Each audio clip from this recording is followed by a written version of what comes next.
Infinite Regression Problem of Beginningless Time. A Riddle roller coaster. Dear viewer, imagine you're at a party and someone asks, "So how did the universe begin?" You confidently reply, "Well, it all started with the Big Bang."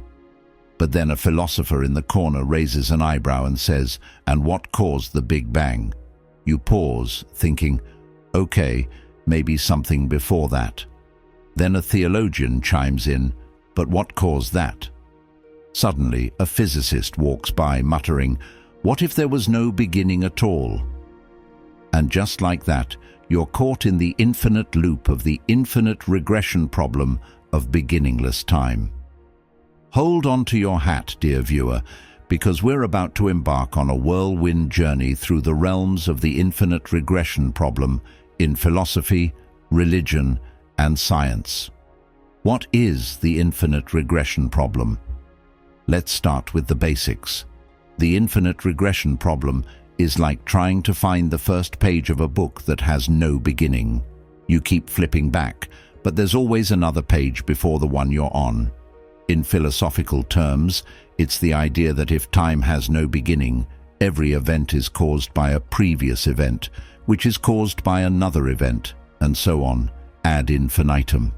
This creates a chain of causes stretching back forever, like a staircase that goes both up and down infinitely. The problem: our brains aren't wired to handle infinity. It's like trying to count to infinity while juggling flaming torches. It's messy, confusing, and predictably impossible. Philosophers have been wrestling with this for centuries, and they've come up with some pretty creative ways to tackle it. Philosophy, the never-ending story. Philosophers love a good paradox, and the infinite regression problem is the ultimate brain teaser.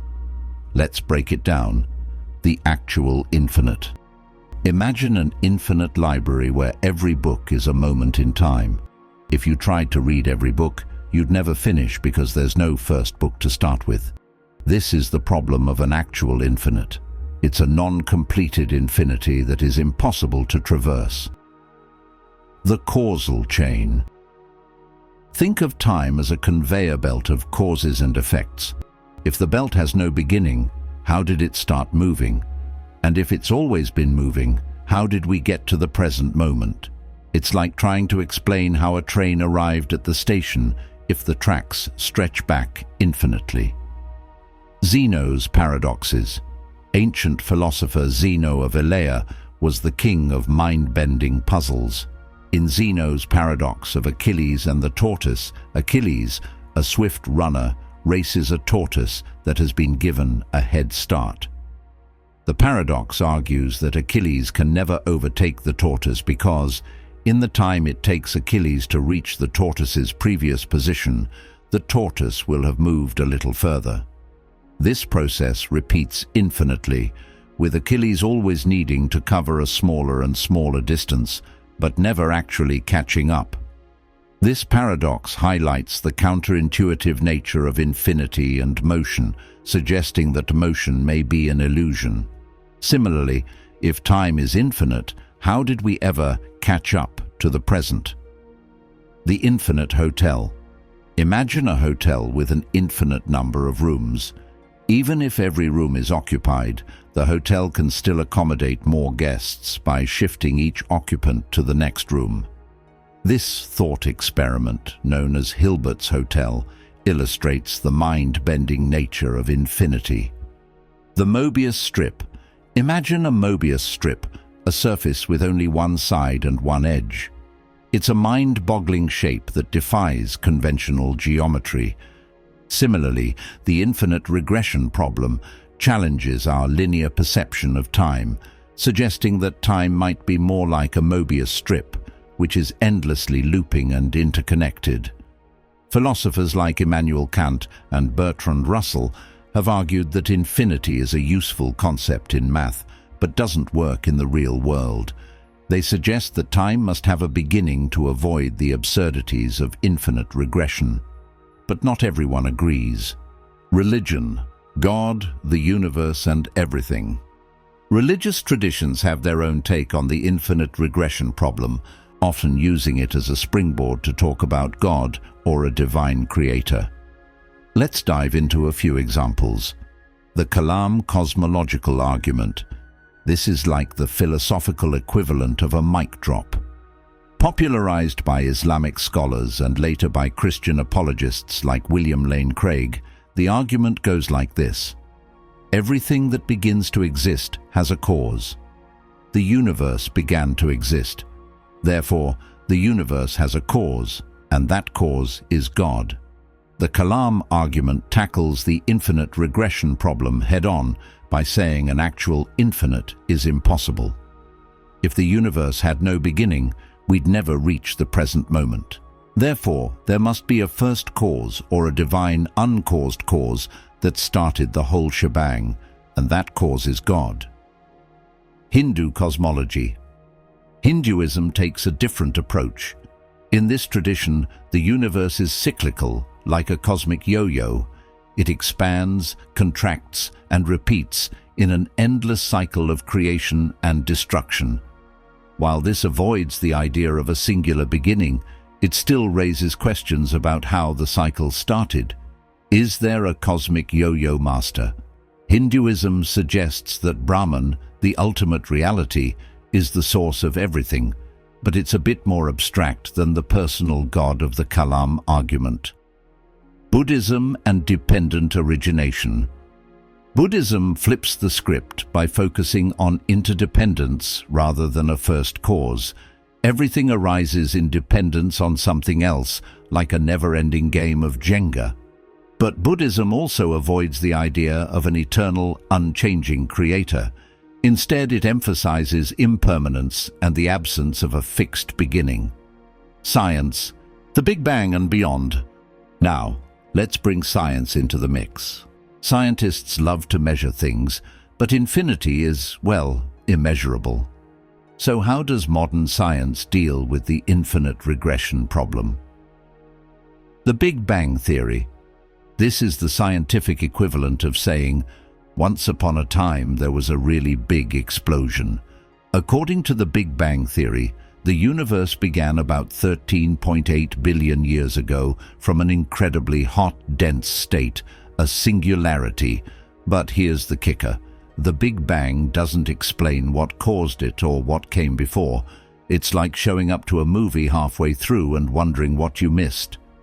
Quantum gravity and multiverses.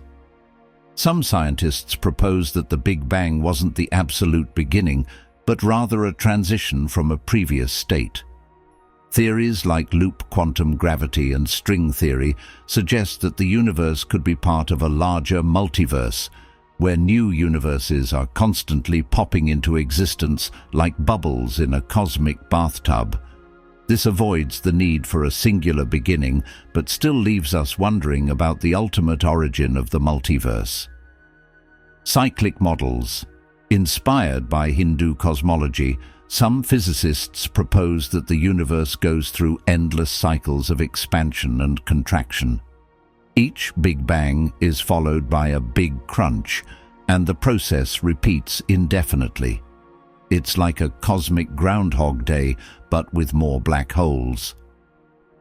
The no-boundary proposal.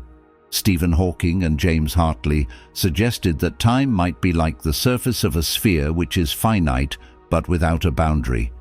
In this model, asking what happened before the Big Bang is like asking what's north of the North Pole. It's a clever way to sidestep the infinite regression problem, but it's still highly speculative.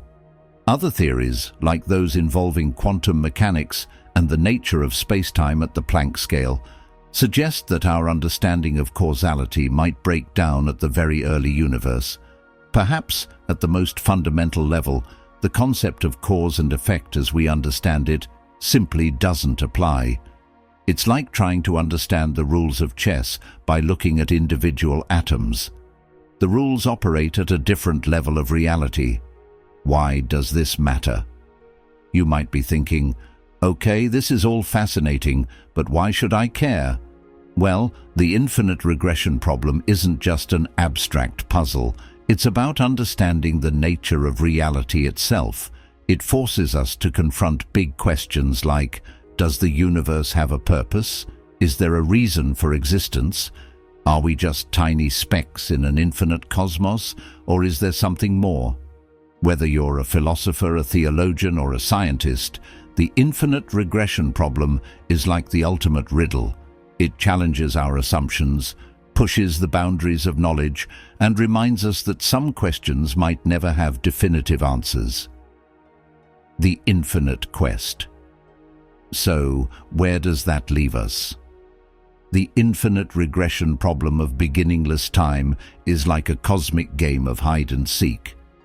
Every time we think we're close to an answer, it slips away, leaving us with more questions.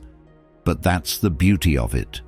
Whether you believe in a divine creator, a multiverse, or an eternal cycle of existence, the quest for understanding is what drives us forward. In the end, maybe the answer isn't as important as the journey. After all, as Douglas Adams famously wrote in The Hitchhiker's Guide to the Galaxy, the answer to the ultimate question of life, the universe, and everything is 42. I'm scratching my head with a smirk now. The real fun, however, is delving into the different theories. And who knows? Maybe the answer lies not in finding the first page of that infinite book, but in embracing the endless journey of discovery.